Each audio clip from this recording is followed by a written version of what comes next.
Hallelujah,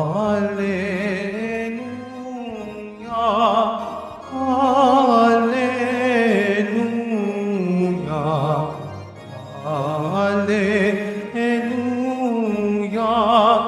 Hallelujah.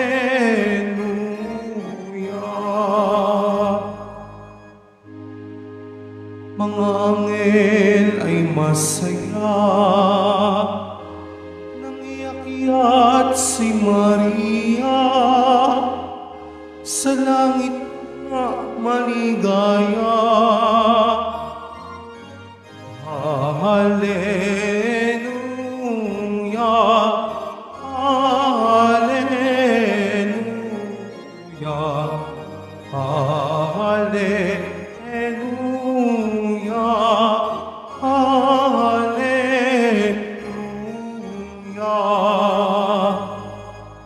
Sumainyo ang Panginoon. At sumayo rin. Ang mabuting balita ng Panginoon ayon kay San Lucas. Papuri sa iyo, Panginoon. Si Maria'y nagmamadaling pumunta sa isang bayan sa kaburulan ng Huda. Pagdating sa bahay ni Zacarias, binati niya si Elizabeth.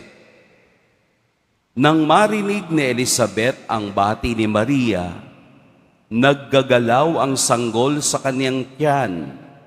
Napuspos ng Espiritu Santo si Elizabeth at buong galak na sinabi, "Pinagpala ka sa mga babae at pinagpala rin ang dinadala mo sa iyong sinapupunan.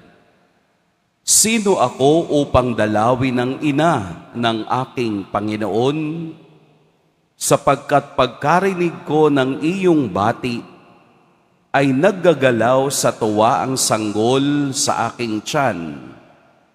Mapalad ka, sapagkat nananalig kang matutupad ang ipinasabi sa iyo ng Panginoon." At sinabi ni Maria, "Ang puso ko'y nagpupuri sa Panginoon, at nagagalak ang aking espiritu dahil sa Diyos na aking tagapagligtas, sapagkat nilingap niya ang kaniyang abang alipin. At mula ngayon, ako'y tatawaging mapalad ng lahat ng saling lahi. Dahil sa mga dakilang bagay na ginawa sa akin ng makapangyarihan, banal ang kaniyang pangalan. Kinahahabagan niya ang may mga takot sa kaniya sa lahat ng salit-saling lahi. Ipinakita niya ang lakas ng kaniyang mga bisig. Pinangalat niya ang mga palalo ang isipan. Ibinagsak niya ang mga hari mula sa kanilang trono at itinaas ang mga nasa abang kalagayan. Binusog niya ng mabubuting bagay ang mga nagugutom at pinalayas niya wala ni anuman ang mayayaman. Tinulungan niya ang kaniyang bayang Israel bilang pagtupad sa pangako niya sa ating mga magulang, kay Abraham at sa kaniyang lahi magpakailanman." Tumira si Maria kina Elizabeth nang may 3 buwan at saka umuwi. Mga kapatid, ang mabuting balita ng Panginoon. Pinupuri ka namin, Panginoong Hesukristo. Magsiupo munang lahat. Magandang umaga po sa lahat. Happy Fiesta! Atin pong purihin at dakilain ang ating pong Jesus Nazareno. Ngayon ay ating ipinagdiriwang ang dakilang kapistahan ng pag-akyat sa langit ng mahal na Birheng Maria. Kung kayo po ay naka-take ng mga exam sa mga licensure o sa anumang exam na inyong na-experience, May mga section yung exam na mahihirap. Lalong-lalo na yung mga drawings. Ano ba tawag doon sa mga drawings na yon? I forgot, no? Yun bang merong pakanan, pakaliwa, pataas, pababa, anong susunod? Ay mga ganong exam, no?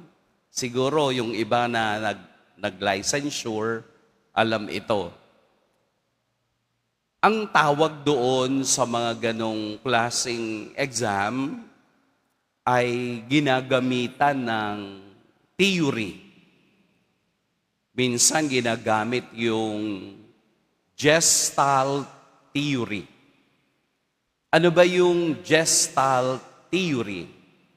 Ang salitang Gestalt ay galing sa German na ang ibig sabihin ay form, shape, or magkakatulad o magkakaiba.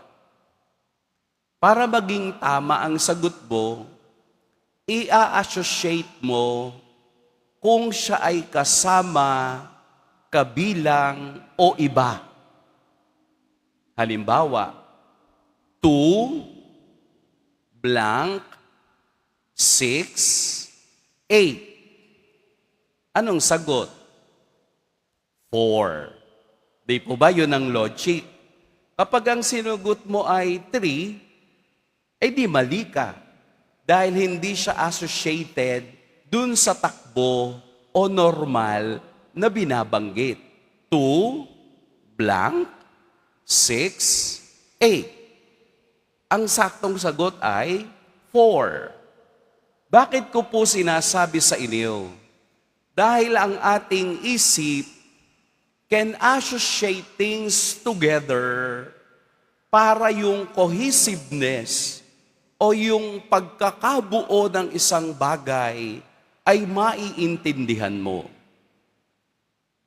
Lalo na kapag tayo'y lumalaki na. Minsan sinasabi natin sa ating anak, kanino ba yan nagmana? Kanino ba nagmana yung batang yan? Anong sagot? Alam nga namang magmana doon sa kapitbahay. Dalawa lang ang pagmamanahan, ang tatay o ang nanay. So it means, nasasagot mo ang tanong mo kapag inassociate mo doon sa cohesiveness o kabuuan ng isang bagay. Medyo malalim yung aking paliwanag. Medyo gagawa tayo ng konting mental gymnastics. Bakit ko po sinasabi sa inyo?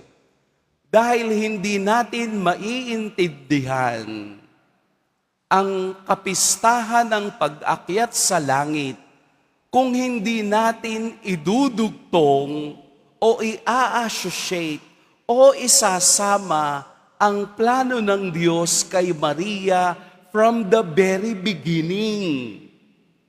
Kung hindi natin kayang idugtong ang lahat ng nangyari kay Maria, hindi natin makikita ang kadakilaan ng Diyos. Hindi natin pwedeng ihiwalay ang biyaya ng Diyos ng pag-akyat sa kaniyang pagbati ng anghel. Hindi mo pwedeng ihiwalay ang kaniyang pag-akyat sa langit sa karanasan niya sa paanan ng krus ni Jesus. Ang lahat ng ito'y magkakadugtong dahil kasama siya sa plano ng Diyos. Kaya nga po, hindi rin natin pwedeng ihiwalay ang narinig nating ebanghelyo. Una, si Maria'y nagmamadaling pumunta sa isang bayan sa kaburulan ng Judea. Nagmamadali. Bakit nagmamadali? Dahil ang pagmamahal ay kailangang may galaw. Love in action. Hindi mo pwedeng sabihing nagmamahal ka kung hindi ka gumagalaw. Hindi mo pwedeng sabihing mahal mo ang asawa mo pero magluto kang mag-isa mo. Hindi pwede. Kailangan may karugtong na galaw ang sinasabing pagmamahal. Dahil minamahal ni Maria ang kaniyang pinsang sa Elizabeth, kahit siya mismo ay nagdadalang tao, ito'y hindi nagpapigil ng kaniyang paggalaw upang makita ang kalalagayan ni Elizabeth. Ikalawa, ang pagbati ni Elizabeth ay hindi bunga ng pagkagulat, kung hindi inspirasyon ng Espiritu kung sino yung babaeng kaharap mo ngayon. Blessed are you among women, and blessed is the fruit of your womb. Pinagpala ka sa babaeng lahat. Hindi mo kayang banggitin ang pinagpala ka sa babaeng lahat kung hindi ito inspired by the Holy Spirit. Mula dito, pwede na nating idugtong lahat na sa kabila ng pagpili ng Diyos kay Maria, nanatili siyang mapagkumbaba at pumapasok ang ikatlong gestalt. Pumapasok ang ikatlong karugtong ng pagkakaiba-iba pero pare-pareho ng pinupunto. Ano ang pangatlo? Ang sagot ni Maria. Ang puso ko'y nagpupuri sa Panginoon. Sa gitna ng mga bagay na hindi niya maunawaan, Diyos pa rin ang nangunguna at pinupuri ni Maria.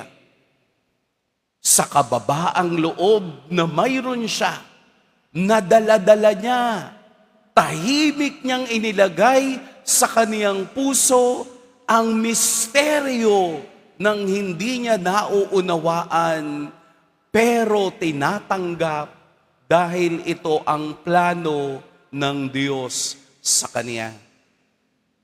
Ang puso ko'y nagpupuri sa Diyos. Ang Diyos pa rin ang lahat ng simula at katapusan ng lahat ng nangyayari sa Kanya. Ano yun? Saan ito nanggagaling? Lahat ng ito'y nanggagaling sa kapangyarihan ng Diyos na gumawa ng mga imposibleng bagay na hindi kayang maunawaan ng lohika ng tao.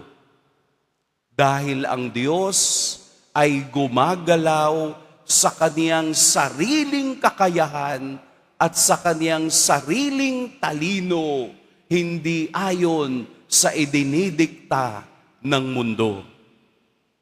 Kaya sa pagpupuri ni Maria, 360 degrees na bago ang anyo ng mundo.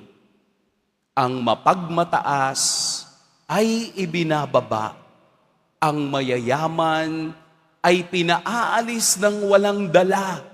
Bagkus ang mahihirap ay itinatampok ng Diyos dahil sa halimbawang ipinakita ni Maria.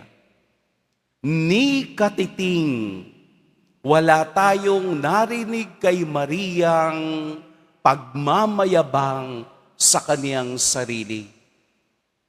Palaging ang Diyos, ang pangako ng Diyos sa kasaysayan, ang mananaig at matutupad. at ang kaniyang pag-akyat sa langit, ang pag-akyat sa langit ng mahal na ina ay hudyat na ang lahat ng taong naniniwala sa Diyos ay makakaranas din ng kapangyarihan, kalwalhatian, at ang kaniyang kaharian. Kahit na po ito ay noong 1950 lang dinefine ni Pope Pius XII sa pamamagitan ng kaniyang Apostolic Constitution, Munificentissimus Deus. Ito naman ay isinasabuhay na ng mga unang Kristiyano noong 7th century pa lang. 7th century pa lang, naniniwala na ang mga Kristiyanong si Maria ay iniakyat sa langit. Ang gantimpala ng pagsunod sa Diyos sa pamamagitan ng kaniyang simpleng oo, simpleng fiat, simpleng pagtugon sa balita ng anghel, maganap nawa sa akin ayon sa wika mo, salita ni Mariang, all throughout, gamitin mo ako. Lord, gamitin mo ako kung ito ang nais mo. Kaya't hanggang dulo, sa pagkakadugtong-dugtong ng kwento kay Maria, nakikita natin ang kabuuan, ang kadakilaan ng Diyos ay hindi pwedeng pantayan ni numan.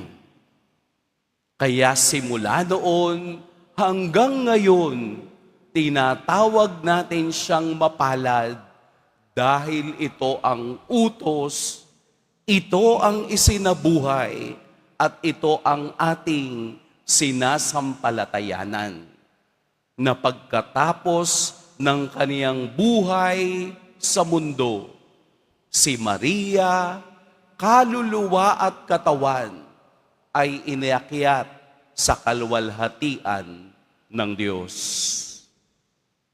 Mary is our beacon of hope.